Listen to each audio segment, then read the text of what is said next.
Primeira carta de Pedro, capítulo 1. Pedro, apóstolo de Jesus Cristo, aos eleitos de Deus, peregrinos dispersos no Ponto, na Galácia, na Capadócia, na província da Ásia e na Bitínia, escolhidos de acordo com o pré-conhecimento de Deus Pai, pela obra santificadora do Espírito, para a obediência a Jesus Cristo e a aspersão do seu sangue. Graça e paz lhes sejam multiplicadas. Bendito seja o Deus e Pai de nosso Senhor Jesus Cristo. Conforme a sua grande misericórdia, Ele nos regenerou para uma esperança viva, por meio da ressurreição de Jesus Cristo dentre os mortos, para uma herança que jamais poderá perecer, macular-se ou perder o seu valor. Herança guardada nos céus para vocês que, mediante a fé, são protegidos pelo poder de Deus até chegar à salvação prestes a ser revelada no último tempo. Nisso vocês exultam, ainda que agora, por um pouco de tempo, devem ser entristecidos por todo tipo de provação. Assim acontece para que fique comprovado que a fé que vocês têm, muito mais valiosa do que o ouro que perece, mesmo que refinado pelo fogo, é genuína e resultará em louvor, glória e honra quando Jesus Cristo for revelado.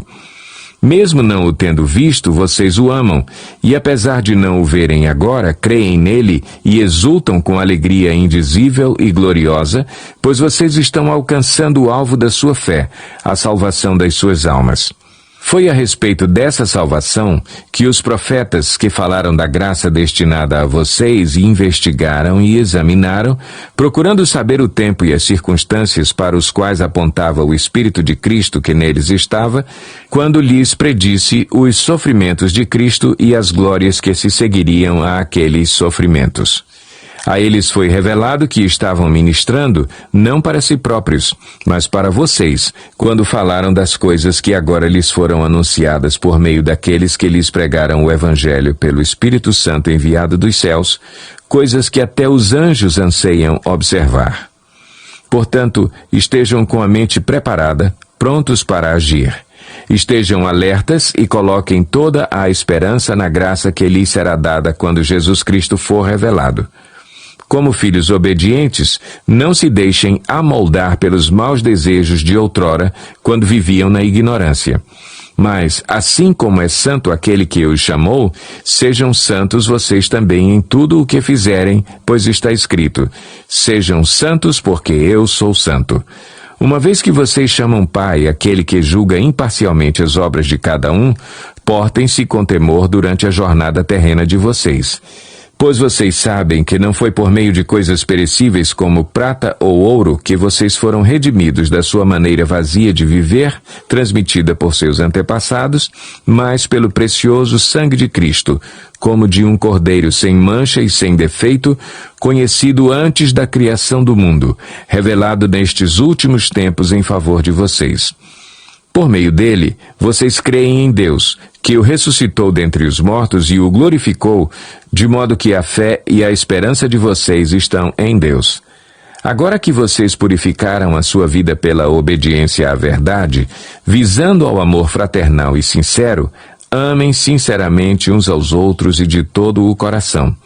Vocês foram regenerados, não de uma semente perecível, mas imperecível por meio da palavra de Deus, viva e permanente. Pois toda a humanidade é como a relva, e toda a sua glória como a flor da relva. A relva murcha e cai a sua flor, mas a palavra do Senhor permanece para sempre. Essa é a palavra que lhes foi anunciada. 1 Pedro capítulo 2. Portanto, livrem-se de toda a maldade e de todo engano, hipocrisia, inveja e toda espécie de maledicência. Como crianças recém-nascidas, desejem de coração o leite espiritual puro, para que por meio dele cresçam para a salvação, agora que provaram que o Senhor é bom. À medida que se aproximam dele, a pedra viva rejeitada pelos homens, mas escolhida por Deus e preciosa para ele, vocês também estão sendo utilizados como pedras vivas na edificação de uma casa espiritual para serem sacerdócio santo, oferecendo sacrifícios espirituais aceitáveis a Deus por meio de Jesus Cristo. Pois assim é dito na Escritura: Eis que ponho em Sião uma pedra angular, escolhida e preciosa, e aquele que nela confia jamais será envergonhado. Portanto, para vocês, os que creem, esta pedra é preciosa. Mas para os que não creem, a pedra que os construtores rejeitaram tornou-se a pedra angular, e pedra de tropeço e rocha que faz cair. Os que não creem tropeçam porque desobedecem à mensagem, para o que também foram destinados. Vocês, porém, são geração eleita, sacerdócio real, nação santa, povo exclusivo de Deus, para anunciar as grandezas daquele que os chamou das trevas para a sua maravilhosa luz. Antes vocês nem sequer eram povo, mas agora são povo de Deus. Não haviam recebido misericórdia, mas agora a receberam. Amados, insisto em que, como estrangeiros e peregrinos no mundo, vocês se abstenham dos desejos carnais que guerreiam contra a alma. Vivam entre os pagãos de maneira exemplar para que, mesmo que eles os acusem de praticarem o mal, observem as boas obras que vocês praticam e glorifiquem a Deus no dia da sua intervenção. Por causa do Senhor, sujeitem-se a toda a autoridade constituída entre os homens, seja ao rei como autoridade suprema, seja aos governantes como por ele enviados para punir os que praticam o mal e honrar os que praticam o bem. Pois é da vontade de Deus que, praticando o bem, vocês silenciem a ignorância dos insensatos. Vivam como pessoas livres, mas não usem a liberdade como desculpa para fazer o mal. Vivam como servos de Deus. Tratem a todos com o devido respeito. Amem os irmãos, temam a Deus e honrem o rei.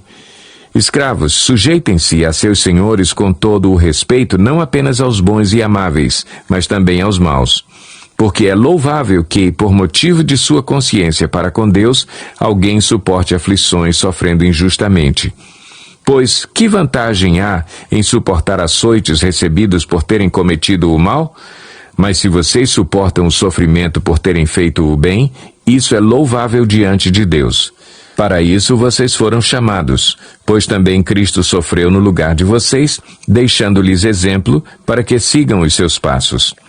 Ele não cometeu pecado algum, e nenhum engano foi encontrado em sua boca. Quando insultado, não revidava. Quando sofria, não fazia ameaças, mas entregava-se àquele que julga com justiça.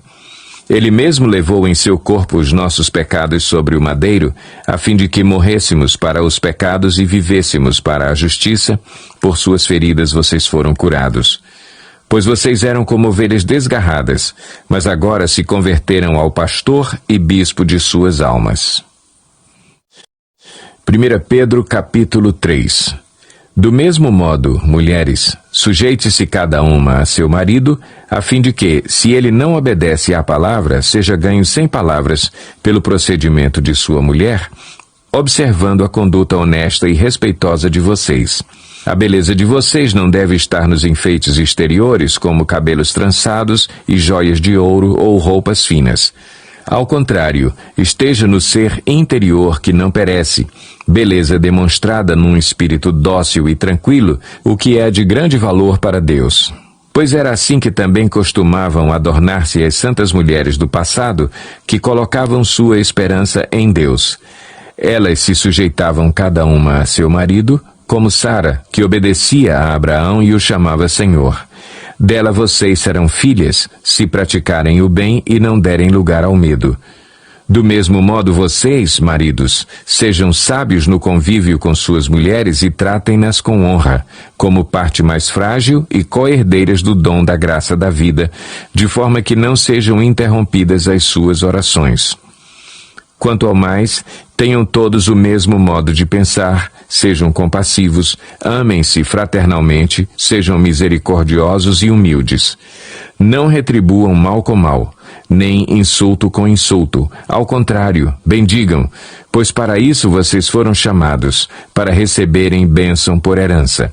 Pois quem quiser amar a vida e ver dias felizes, guarde a sua língua do mal e os seus lábios da falsidade. Afaste-se do mal e faça o bem.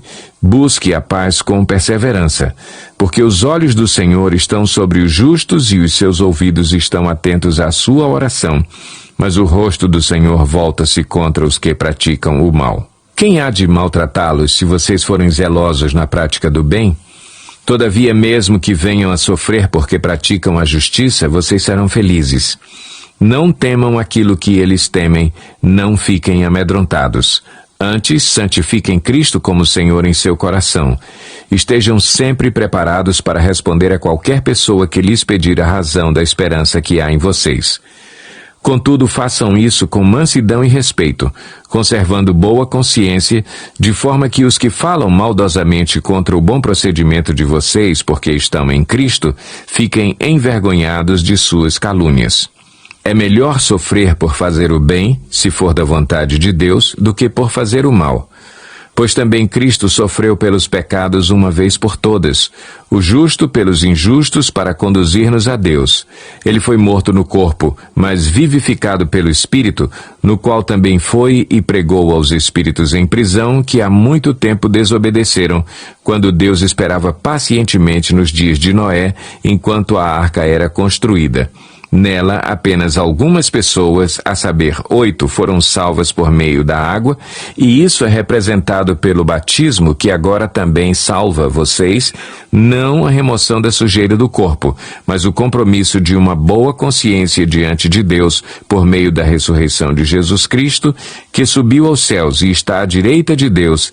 A ele estão sujeitos anjos, autoridades e poderes. 1 Pedro, capítulo 4. Portanto, uma vez que Cristo sofreu corporalmente, armem-se também do mesmo pensamento, pois aquele que sofreu em seu corpo rompeu com o pecado, para que no tempo que lhe resta não viva mais para satisfazer os maus desejos humanos, mas sim para fazer a vontade de Deus. No passado, vocês já gastaram tempo suficiente fazendo o que agrada aos pagãos. Naquele tempo, vocês viviam em libertinagem, na sensualidade, nas bebedeiras, orgias e farras e na idolatria repugnante. Eles acham estranho que vocês não se lancem com eles na mesma torrente de imoralidade e por isso os insultam. Contudo, eles terão que prestar contas àquele que está pronto para julgar os vivos e os mortos. Por isso mesmo o Evangelho foi pregado também a mortos, para que eles, mesmo julgados no corpo segundo os homens, vivam pelo Espírito segundo Deus. O fim de todas as coisas está próximo. Portanto, sejam criteriosos e estejam alertas. Dediquem-se à oração. Sobretudo, amem-se sinceramente uns aos outros, porque o amor perdoa muitíssimos pecados. Sejam mutuamente hospitaleiros, sem reclamação. Cada um exerça o dom que recebeu para servir os outros, administrando fielmente a graça de Deus em suas múltiplas formas. Se alguém fala, faça-o como quem transmite a palavra de Deus. Se alguém serve, faça-o com a força que Deus provê, de forma que em todas as coisas Deus seja glorificado mediante Jesus Cristo, a quem sejam a glória e o poder para todo o sempre. Amém. Amados, não se surpreendam com o fogo que surge entre vocês para os provar, como se algo estranho lhes estivesse acontecendo. Mas alegrem-se à medida que participam dos sofrimentos de Cristo, para que também, quando a sua glória for revelada, vocês exultem com grande alegria. Se vocês são insultados por causa do nome de Cristo, felizes são vocês, pois o Espírito da glória, o Espírito de Deus, repousa sobre vocês. Se algum de vocês sofre, que não seja como assassino, ladrão, criminoso, ou como quem se intromete em negócios alheios. Contudo, se sofre como cristão, não se envergonhe, mas glorifique a Deus por meio desse nome. Pois chegou a hora de começar o julgamento pela casa de Deus. E se começa primeiro conosco, qual será o fim daqueles que não obedecem ao Evangelho de Deus? E se ao justo é difícil ser salvo, que será do ímpio e pecador? Por isso mesmo, aqueles que sofrem de acordo com a vontade de Deus devem confiar sua vida ao seu fiel Criador e praticar o bem. 1 Pedro, capítulo 5. Portanto, apelo para os presbíteros que há entre vocês, e o faço na qualidade de presbítero como eles e testemunha dos sofrimentos de Cristo, como alguém que participará da glória a ser revelada. Pastoreiem o rebanho de Deus que está aos seus cuidados. Olhem por ele, não por obrigação, mas de livre vontade, como Deus quer. Não façam isso por ganância, mas com o desejo de servir.